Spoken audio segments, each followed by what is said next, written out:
The $10 bill felt impossibly thin between Gabrielle Stone's fingers as she stared at the stranger bleeding in the alley. His expensive white shirt was soaked through with crimson, his breathing shallow, and his eyes, when they flickered open for just a moment, held a vulnerability that hit her straight in the chest. "I should call 911, she whispered, but her phone was already dead. The man's hand moved weakly toward his jacket and she caught his wrist. "Don't. You're hurt. Leave," he managed, accent thick, voice barely audible.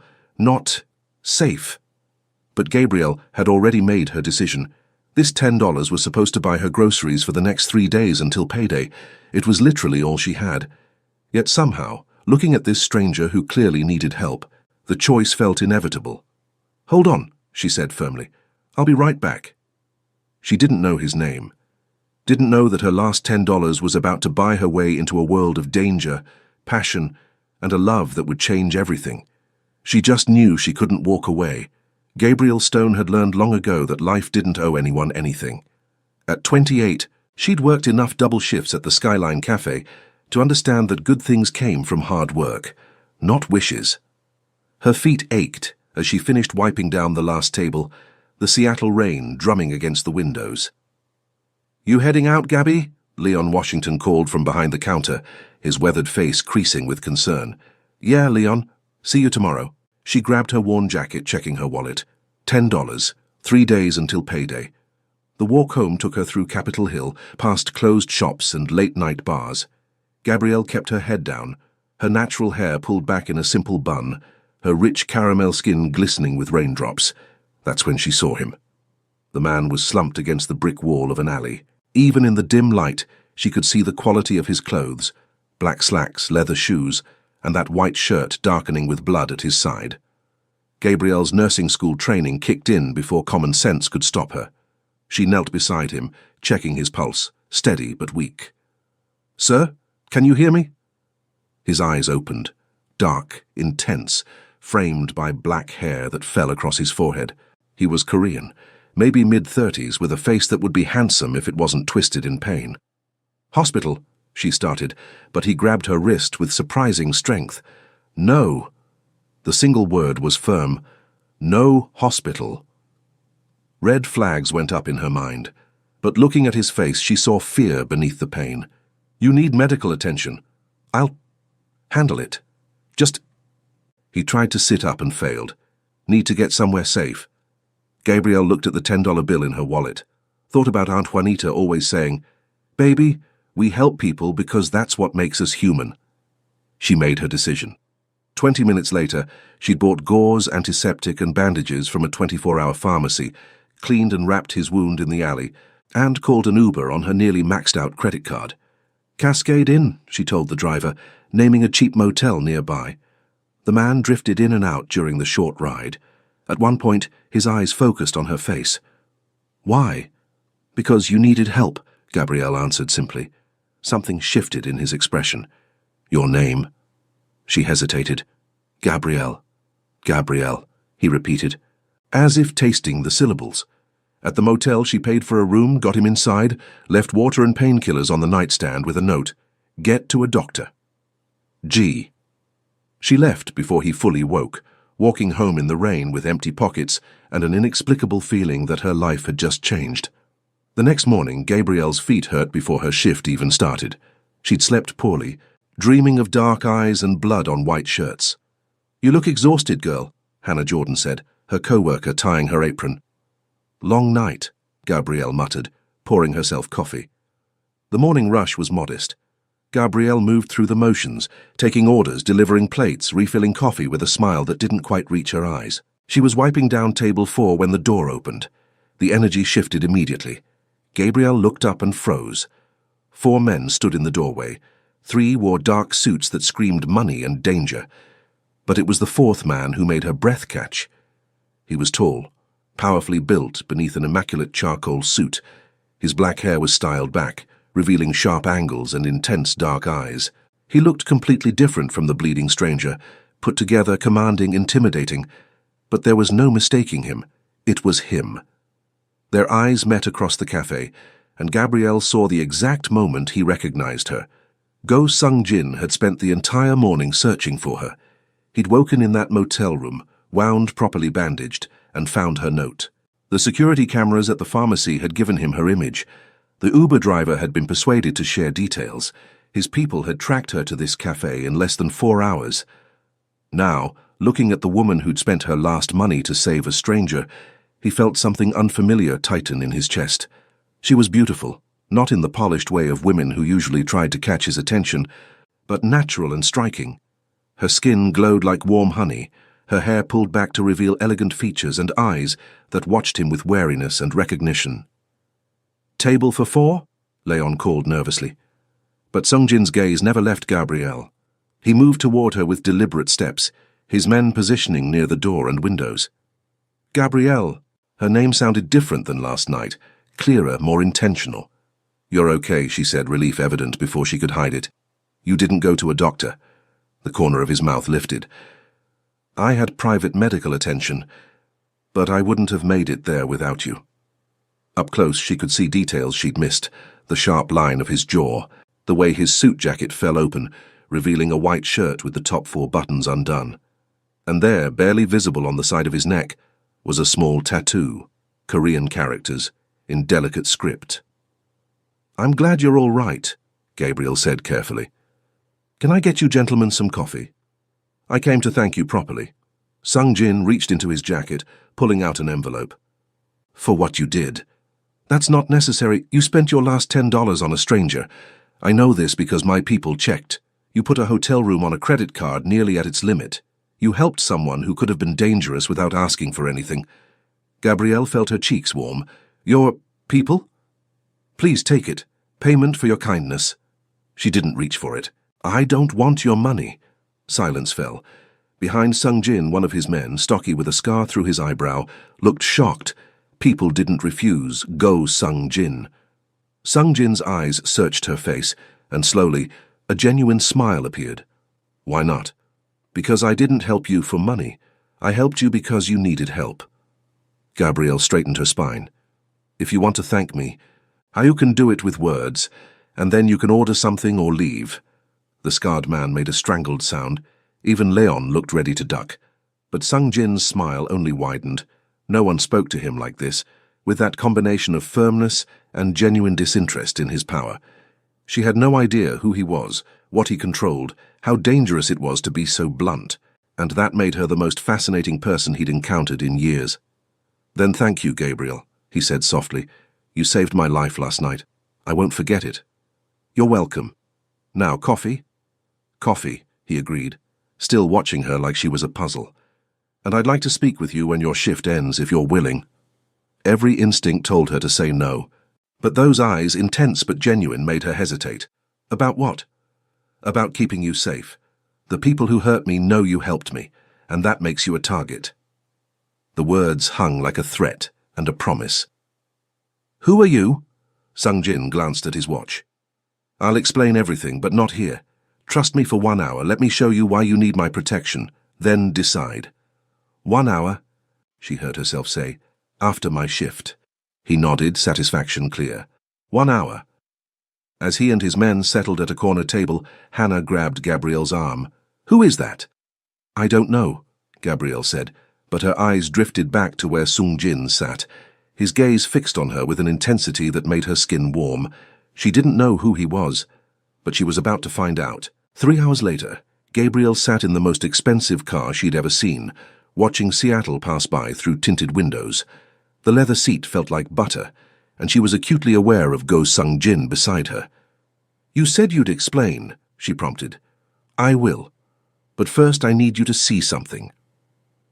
They drove through downtown into a business district. Sungjin pulled into an underground garage, nodding to security. The private elevator required a keycard. Inside it was all mirrors and soft lighting. Gabrielle caught sight of herself, tired waitress uniform, practical shoes, next to this man in his perfect suit. They looked like different universes. The elevator opened into a penthouse apartment. Floor-to-ceiling windows overlooked Seattle, the late afternoon sun painting everything gold. Sungjin gestured to the sofa. "Sit, please." Gabrielle perched on the edge as he poured water, then sat across from her. "My name is Go Sungjin. I'm 34 years old. I was born in Seoul but moved here when I was 17. He paused. And I run the largest Korean organized crime syndicate in the Pacific Northwest. The words hung in the air. Organized crime, you mean the Mafia? Essentially, yes, my organization controls legitimate businesses, restaurants, real estate, security, but we also run underground gambling, provide protection services, and facilitate certain financial transactions. Gabrielle's mind raced. The stranger she'd saved wasn't some random victim. He was a criminal, a powerful one. The men who attacked me work for Rafael Vargas. He runs a cartel trying to expand into my territory. Last night was an ambush. They lured me out. I was supposed to die in that alley. But you didn't, Gabrielle whispered, because you found me. His eyes never left hers. You saved my life. And in doing so, you became visible to Vargas. By now, he knows you helped me. He knows your name, where you work, probably where you live. Cold fear trickled down her spine. What does that mean?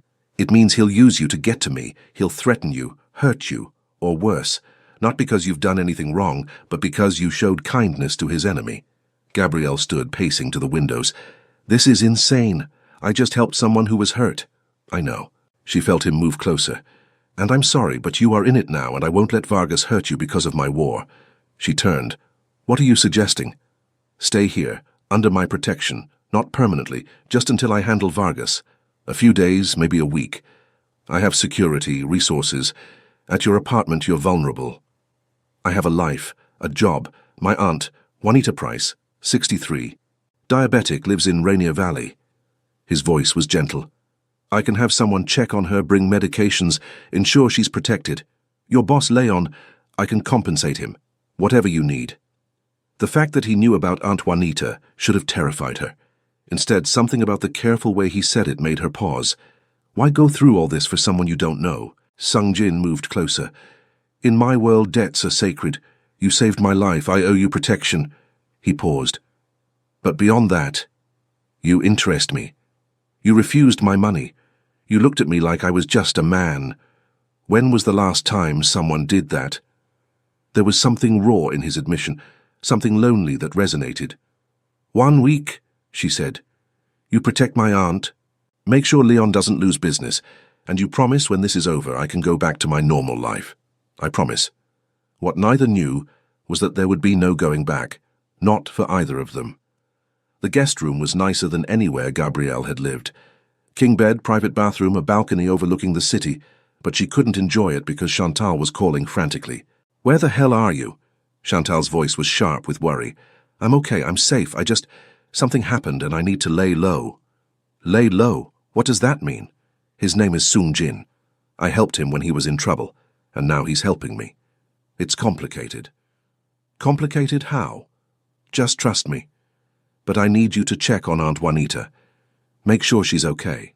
Don't tell her where I am. Long pause. You're in danger. It's being handled, please, Chantal. Fine. But you owe me an explanation, and if this guy hurts you, I will end him. Despite everything, Gabrielle smiled. Love you. After hanging up, she found Sung Jin by the windows on his phone. When he saw her, he ended the call. Everything all right? Called my friend. She's checking on my aunt. Gabrielle maintained distance. Your people said they'd watch her too. An Jun-sik is coordinating it personally. He's my second in command, completely trustworthy. He gestured to the kitchen. Are you hungry? I'm okay. Her stomach was too twisted. Can I ask you something? Anything. That tattoo on your neck, what does it say? His hand moved unconsciously to touch it. Yiri. It means loyalty, honor, a reminder of what I value most. Even in your line of work? Especially in my line of work. He moved carefully. I know what you must think. You don't know what I think. That stopped him. Then tell me. I think you're more complicated than you want people to know. I think that tattoo means something real, even if your world doesn't always let you live up to it. And I think, she paused, I think part of you wanted to die in that alley because you're tired of what you've become. Sung Jin's expression went still. No one had ever read him so accurately. You see too much, he said quietly. You asked. The air felt charged. Sung Jin stepped closer. I need to go handle business. You'll be safe here, The security system is top level and guards know to watch this floor. Don't open the door for anyone except me or Jun-sik. How will I know it's him? He showed her a photo, the stocky, scarred man from the cafe. Anyone else you don't open, understood? Understood. He nodded but didn't move. They stood too close, the moment stretching.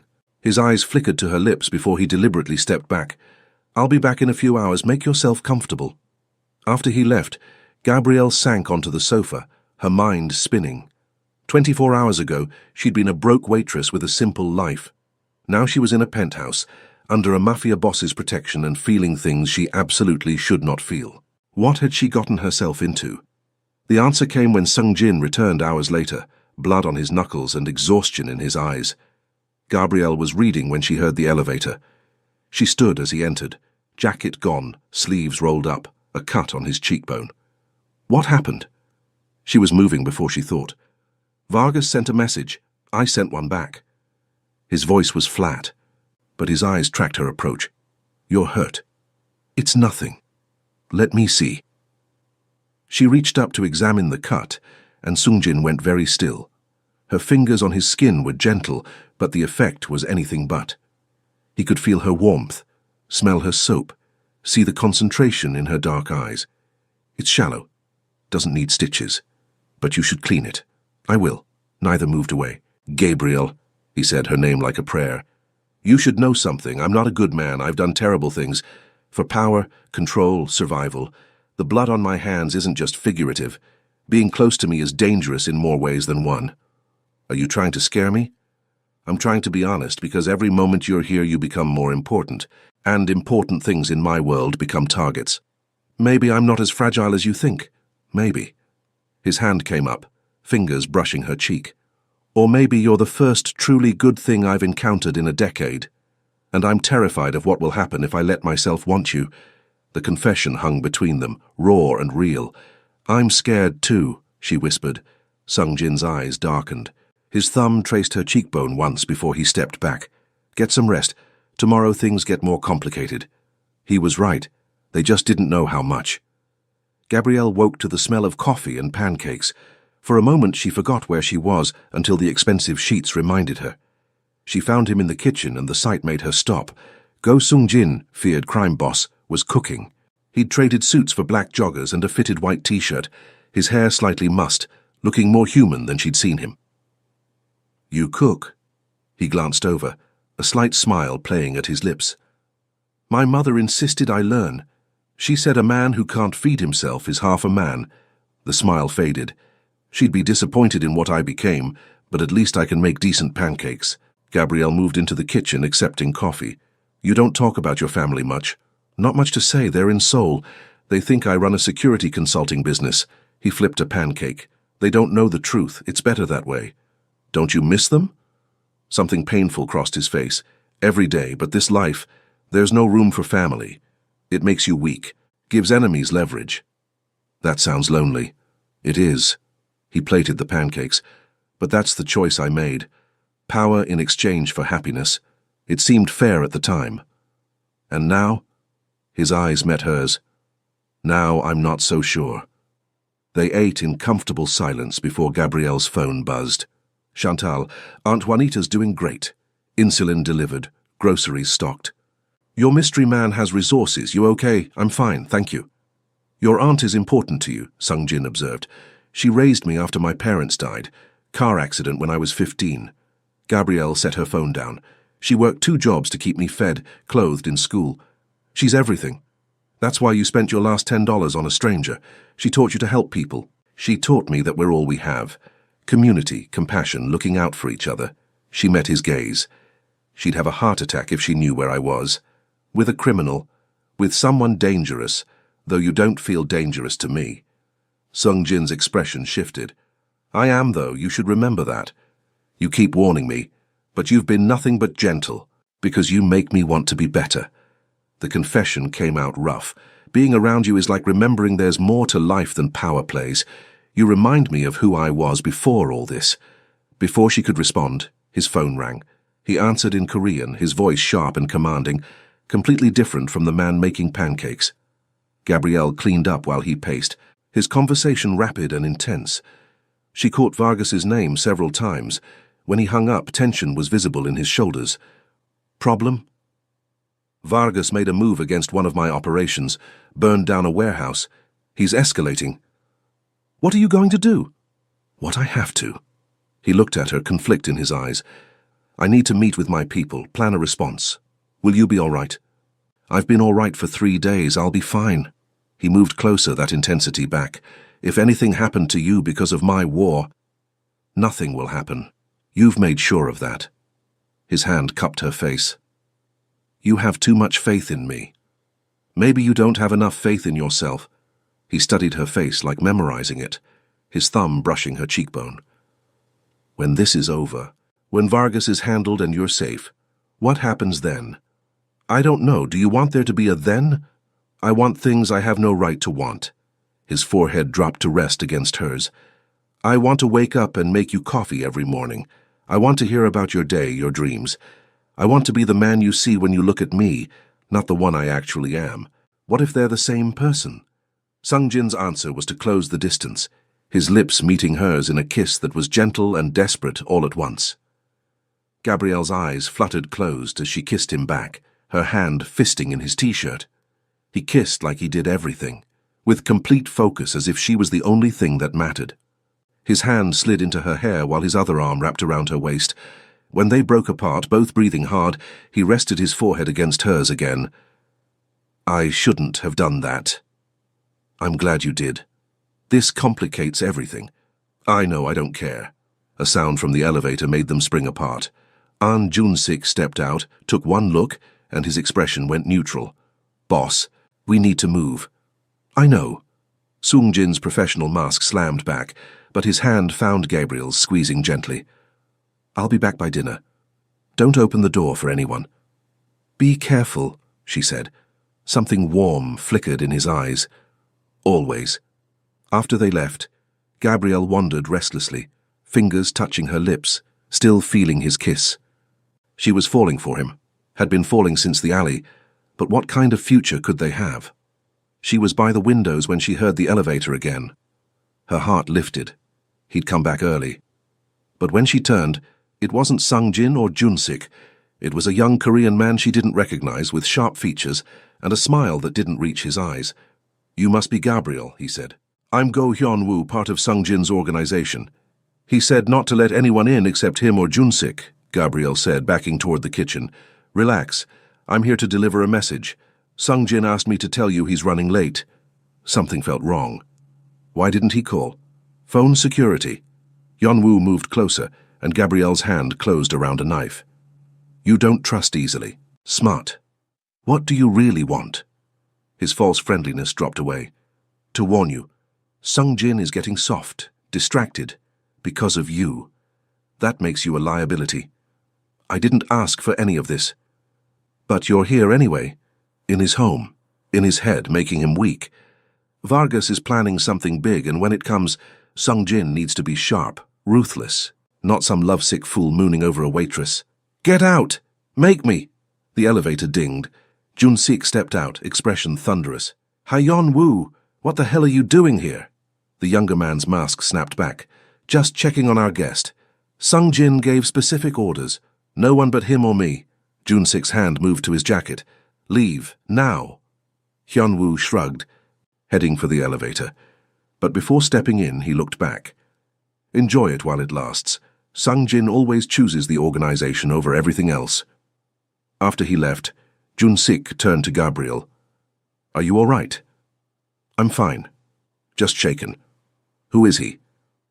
Ambitious, dangerous, clearly unhappy about Sungjin's attention being divided. Jun-sik moved to check security. I'm sorry. Is he right? Am I making Sungjin weak? Jun-sik considered her. You're making him human, that's different. I've known him 12 years, watched him build this organization, make choices that haunted him, become harder, colder, more alone. In 3 days, you've made him smile more than I've seen in 3 years. You're not making him weak. You're reminding him why any of this matters. But what if caring about me gets him killed? Then at least he'll have had something real before the end. Jun-sik stood. I'll stay posted outside. Alone again, Gabrielle wrapped her arms around herself, Hyunwoo's words echoing. When Sungjin finally returned past midnight, exhausted, Gabrielle was curled on the sofa. "You should be asleep," he said warmly. Couldn't sleep. She stood. "Sungjin, Hyunwoo came here today." His body went rigid. "What?" She told him everything. With each word, she watched fury build in his eyes. "I'll handle him. He had no right." "Is he right? Am I making you vulnerable?" Sungjin crossed to her in 3 strides, his hands framing her face. "You're making me feel again. That's not weakness. That's the first real strength I've had in years. Hyunwoo is ambitious and stupid. He sees caring as liability because he's never cared about anything except power. But what if—" "No." He kissed her hard, then pulled back. "I've survived this long because I'm smart, ruthless, and strategic. You don't change that. You just give me a reason to be smarter about staying alive. I need you to believe that." "I want to." "Then do. Trust me. Trust this. Trust that I'll keep you safe and handle Vargas and find a way for us. Can you do that?" Looking into his eyes, seeing certainty, fierce protectiveness, warmth that existed only for her, Gabriel nodded. "Yes. Good." He pulled her into his arms. "Because I'm not losing you. Not to Vargas, not to my own world, not to fear. You're mine now, Gabrielle Stone, and I protect what's mine." She should have been frightened by the possessiveness. Instead, wrapped in his arms, feeling safer than she had in years, she just held on tighter. Tomorrow would bring more complications, but tonight they had each other, and that would have to be enough. The call came at 4 a.m. Gabrielle jerked awake at Sungjin's phone ringing, his sharp voice answering in Korean. She sat up as his tone grew increasingly harsh. When he appeared in her doorway moments later, fully dressed, she knew something terrible had happened. "What is it?" "Vargas has your aunt." The words were clipped, controlled, but she could see fury and guilt. "He took her from her apartment 2 hours ago." The world tilted.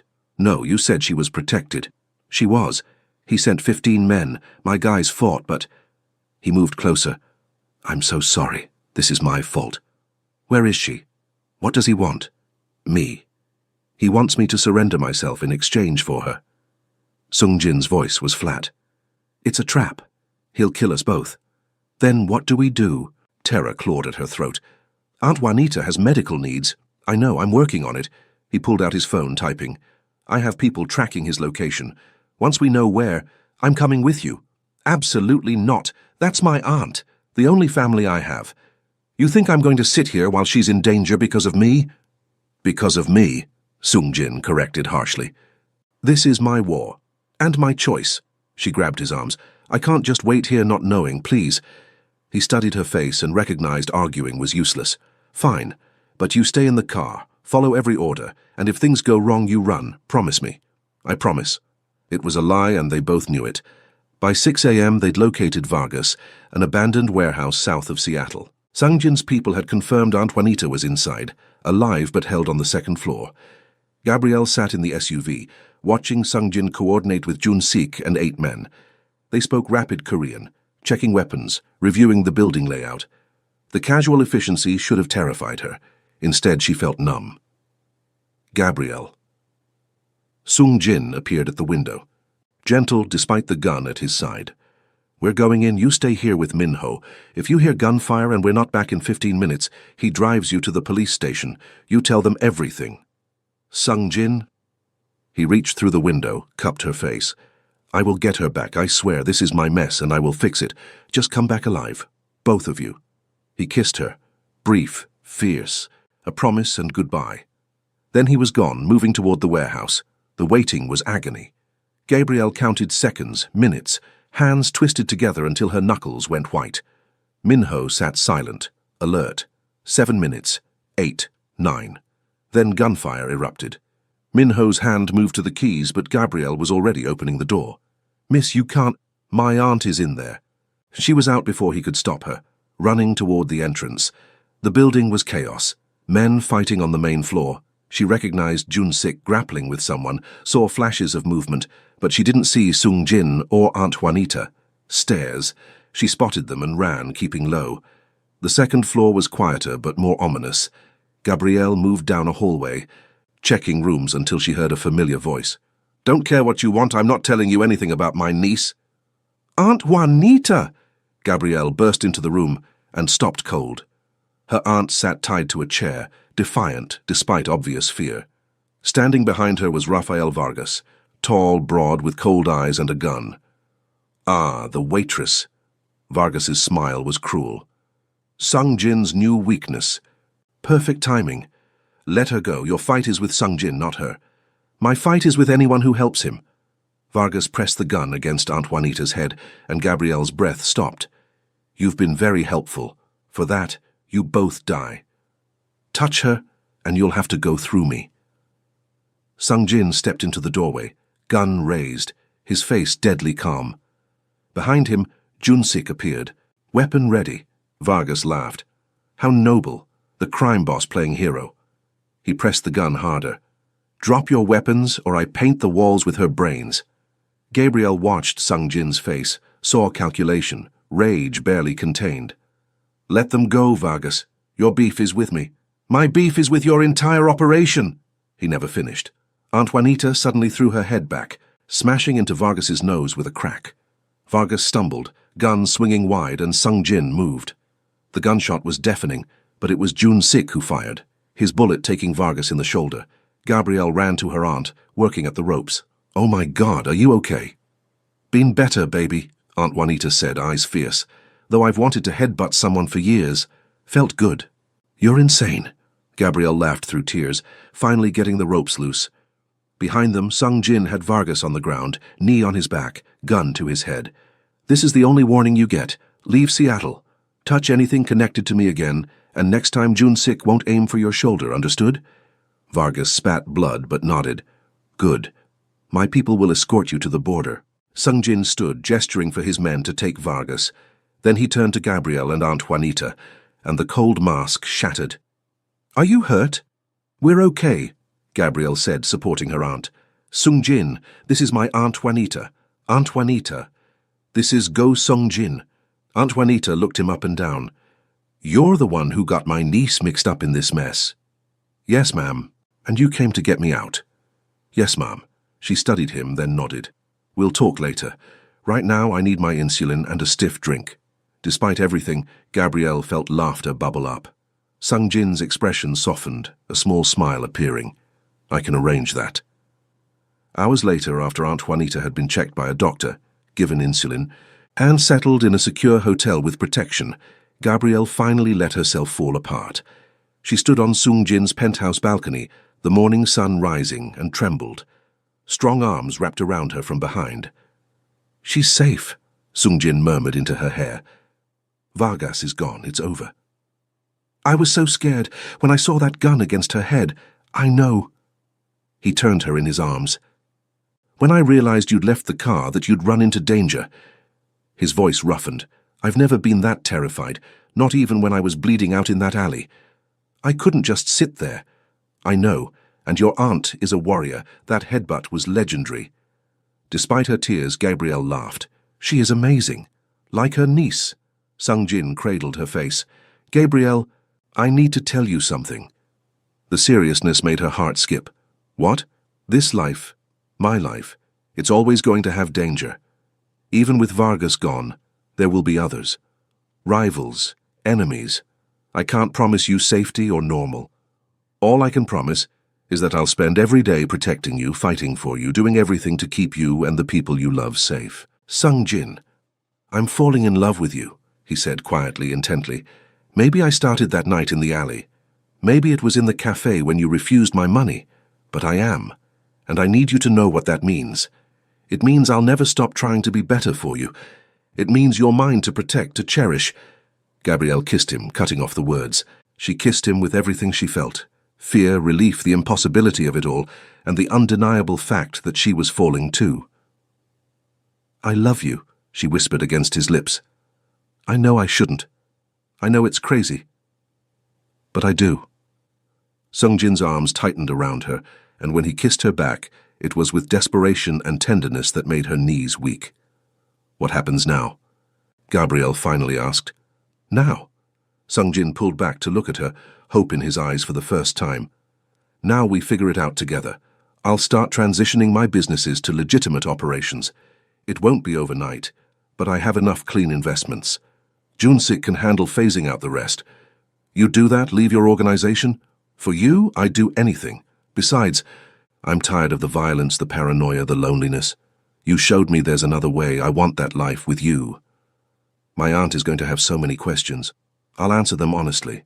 If she doesn't kill me first. She liked you, I could tell. She's terrifying. Reminds me of my own mother.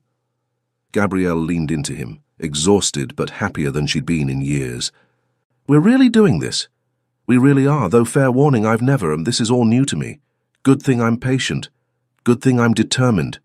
They stood together watching the sunrise, neither ready to let go, both knowing the hard part was just beginning.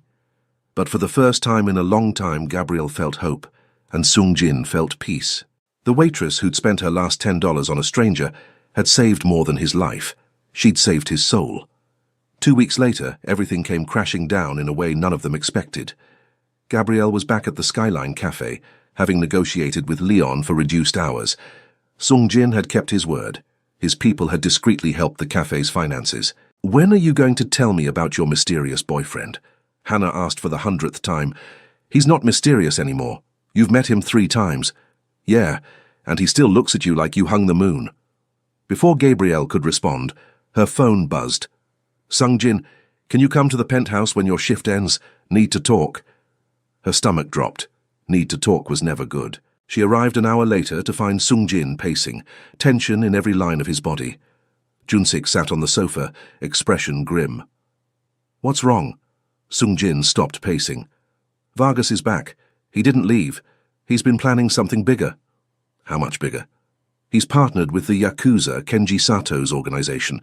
They're planning to hit all my operations simultaneously tomorrow night. So you hit them first. I can't. If I retaliate, it triggers a full gang war.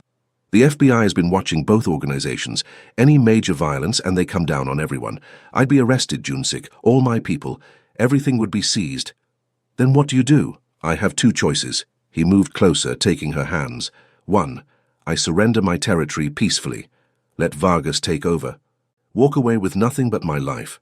I'd be free, legitimate, safe. We could be together. And choice 2? I fight. One last time.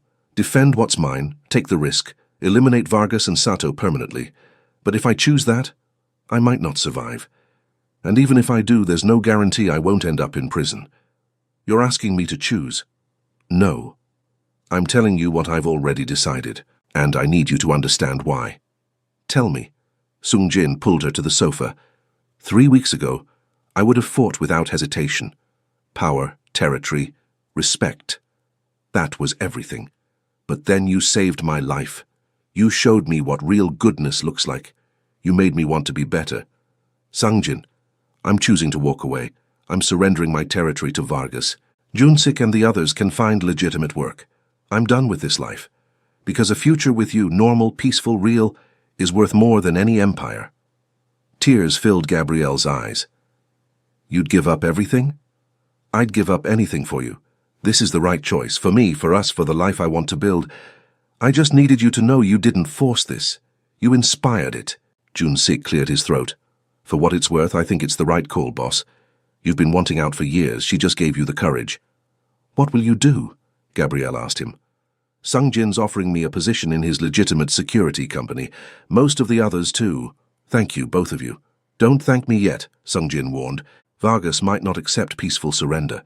Tomorrow could still get ugly. Then I'm coming with you. Gabrielle, no arguments. If this is the end of your old life and beginning of our new one, I'm there. We're in this together. Remember? He studied her face and that smile appeared. Together. The next evening, they met Vargas in a neutral location, an upscale restaurant with witnesses and cameras. Rafael Vargas looked pleased. Brought your waitress to watch you surrender. Touching. I'm here because he's mine to protect too, Gabrielle said evenly. Vargas's eyebrows rose. Spirited. He turned to Sung Jin. So, you're really walking away? All my operations transfer to you by midnight. Sung Jin slid a folder across the table. In exchange, you leave me and anyone associated with me alone. Forever. And if I don't agree? Then we both lose. You and Sato move against me. I call the FBI and tell them everything. We all go to prison. Or you accept my surrender, take the most profitable territory in the Pacific Northwest, and let me disappear." Vargas was silent, studying Sung Jin. "You really mean it?" "I do." Pathetic. But there was respect in his eyes. "Fine, I accept. But if you ever come back into this world, the deal is void." "I won't be coming back." They shook hands, a strange gesture to end a violent rivalry. As they left, Gabrielle slipped her hand into Sung Jin's. "How do you feel?" "Lighter. Like I've been carrying weight for years and finally put it down." "Any regrets?" He stopped, turning to face her under streetlights. "Not a single one. You're worth more than any empire, Gabrielle Stone. You're worth everything." She kissed him there on the sidewalk, feeling the beginning of something new, but their peace was short-lived. 3 hours later, Sung Jin's phone rang. It was Jun-sik, voice tight. "Boss, we have a problem. Go Hyun-woo didn't agree to the surrender. He's gathered loyalists and is planning to hit Vargas tonight anyway. Says you've gone soft, that he's taking over." Sung Jin's face went hard. "How many men?" 20, maybe 25, armed. If they attack Vargas, it triggers the war anyway. Everything you negotiated becomes meaningless. Where are they?" "Heading to Vargas's main casino. You've got maybe 30 minutes. Sung Jin hung up, already moving. "I have to go. Hyun-woo is going to ruin everything." "Then let's stop him." Gabrielle grabbed her jacket. "This is too dangerous. We already had this argument. You're not going alone. Partners, remember?" He looked at her and knew arguing was useless. Partners. They arrived at the casino to chaos. Hyun-woo's men had engaged Vargas's security. Gunfire echoed, innocent people ran screaming. Sung Jin found Hyun-woo behind an SUV. "Stand down, this ends now. You don't give orders anymore." Hyun-woo turned, gun in hand, eyes wild. "You walked away, this organization is mine." "There is no organization. I surrendered everything. You're fighting for nothing." "I'm fighting for respect, for power, for everything you threw away for some waitress." The gun swung toward Gabrielle, and everything went into slow motion. Sung Jin moved without thinking, throwing himself in front of her as the shot rang out. He felt the impact, sharp burning pain in his shoulder, but he stayed on his feet. Behind him, Gabrielle screamed his name. Jun-sik appeared from the shadows, weapon trained on Hyun-woo. "Drop it, now." The younger man looked around, at his boss bleeding, at Jun-sik's unwavering aim, at police sirens growing closer. The ambition in his eyes flickered and died. He dropped the gun and ran. Gabrielle was at Sung Jin's side immediately, hands pressing against the wound. "You idiot! You beautiful, stupid idiot! Couldn't let him hurt you, you're everything. And you're bleeding, don't you dare die on me, Go Sung Jin. Not planning on it, though I might need you to save me again." "Always," she promised, voice breaking. "I'll always save you." Paramedics arrived, then police. Jun-sik made sure certain details were omitted, just enough to keep Sung Jin from being implicated. The surrender had been documented. This was rogue elements. At the hospital, as doctors worked on Sung Jin's shoulder, Gabrielle sat with Aunt Juanita, who'd insisted on coming. "That man loves you something fierce," Aunt Juanita said, holding her hand. "Took a bullet without hesitating." "I know. I love him too. I know he's not what we planned, but he's yours and you're his. I see the way you look at each other. That's real, baby. That's worth fighting for." When Sung Jin was released, wound cleaned, bullet removed, arm in a sling, he found Gabrielle asleep in the chair. He touched her face gently and her eyes fluttered open. Hey yourself. Thought I told you to go home." "You did. I didn't listen." She stood carefully. "How do you feel?" "Like I got shot, but alive. Thanks to you. Again." "We really need to stop meeting like this." "Agreed. How about from now on, we just have normal dates, dinner, movies, walks?" "That sounds perfect." "Gabrielle?" His voice turned serious. "I meant what I said. You're everything. This life, whatever comes next, I want to build it with you, if you'll have me." She answered by kissing him, gentle and sure and full of promise. "Always. I'll always have you." Outside, Aunt Juanita smiled at Jun-sik. "Think they're going to make it?" "Oh yeah, boss never fails at anything he really wants, and he wants her more than anything." "Good. Because if he hurts my baby, I don't care how many crime syndicates he used to run. I'll end him myself. Junsik laughed. I believe you, ma'am. I absolutely believe you. 14 months later, the grand opening of the Linda Chen Gallery was everything Gabrielle had hoped it would be. The space, formerly one of Sung Jin's investment properties, now completely legitimate, glowed with warm lighting showcasing Linda's stunning artwork. Gabrielle moved through the crowd in a deep burgundy dress, her natural hair in an elegant updo, accepting congratulations. She'd helped curate this show, using the business degree she'd finally finished at University of Washington. Sung Jin had insisted on paying tuition, an investment in our future, and she'd graduated with honors. You did an amazing job, Linda Chen said, embracing her. The artist had become a close friend. This is exactly the showcase I dreamed of. Across the room, Sung Jin stood with Junsik and Leon Washington, discussing the security consulting business that had become surprisingly successful. Your boy cleans up nice, Chantal Griffin said, appearing with champagne. Though I still can't believe you're marrying a former mob boss. Gabrielle laughed, touching the engagement ring on her finger. He prefers reformed businessman. Girl, you spent your last $10 on him in an alley. Look at you now, engaged, educated, co-owner of an art gallery. It's like a fairy tale. It's better than a fairy tale because it's real. At that moment, Sung Jin caught her eye across the room. Even after 14 months, that look still made her heart race. He excused himself and moved through the crowd toward her. Mrs. Soon-to-be-go, he murmured, slipping an arm around her waist. The show is perfect. You're perfect. Flattery will get you everywhere. I certainly hope so. He kissed her temple, casual and comfortable. Aunt Juanita is holding court by the sculptures. Gabrielle looked over to see her aunt, healthy, happy, chatting animatedly with patrons. She's in her element. She's terrifying and wonderful. Reminds me why I fell for you. Strong women who don't back down. Speaking of not backing down, Gabrielle turned in his arms, suddenly nervous. I have something to tell you. His expression immediately shifted to concern. What's wrong? Nothing's wrong. Everything's right. She took his hand, placed it on her stomach. I'm pregnant. About 8 weeks. Sung Jin froze. His eyes went wide, then dropped to where his hand rested, then back to her face. We're having a baby. I know we weren't planning this yet, but... He kissed her, deep and passionate, right there in the gallery. When he pulled back, his eyes were suspiciously bright. A baby, he whispered, cradling her face. That's everything. You're happy. I'm terrified and ecstatic and... He laughed. I'm so happy I can't find words. Good, because we're telling Aunt Juanita tonight, and I need backup. She's going to kill me for getting you pregnant before the wedding. Probably, but she'll love you anyway. As the evening wound down, they stood together looking at Linda's centerpiece, a massive painting titled Salvation. It depicted a figure in darkness, reaching for a hand extended in light. That's us, Sung Jin said softly. You were the light when I was drowning. No, we saved each other. You gave me a life I never dreamed of. I gave you a reason to want that life.